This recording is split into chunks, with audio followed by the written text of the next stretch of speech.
মাদারগঞ্জে সাপে কাটা মৃত ব্যক্তির একদিকে চলছে জানাজার প্রস্তুতি, অন্যদিকে চলছে কবিরাজের মাধ্যমে এই মৃতকে জীবিত করার চেষ্টা। আচ্ছা, এই ভণ্ড আর কতকাল চলবে? এখন শেষমেশ এসে কি এই একটা লাশের উপরে এরকমের অত্যাচার চলবে?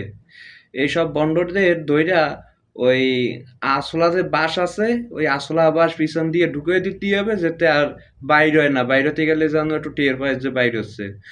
যে আমি এই পর্যন্ত আপনারা শুনেছেন কিনা জানি না, আমি এই পর্যন্ত এখনো শুনি নাই যে সাপে কাটা কোনো রোগী মারা গেলে সে আবার পুনরায় চিকিৎসা করলে জীবিত হয়ে যায়, বা চিকিৎসকরা যাকে মৃত ঘোষণা করে দিয়েছে সে আবার ওই পানি ভরা ধুলো ভরা এই দিয়া কিভাবে আবার জীবিত করে তোলে।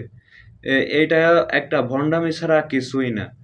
কারণ এটা এখানে পানি ভরা তেল ভরা এগুলো দেওয়ার পরে সে বলবে কি যে ওই কালিরাজ দংশন করছে ওই সৌদি আরবের ওদের যে পাহাড় আছে সেই পাহাড়ের ওই পাশে চলে গিয়েছে, আপনারা 5 মিনিট আগে যদি আমারে ডাকতেন তাহলে তারে আমি হাজির করতে পারতাম।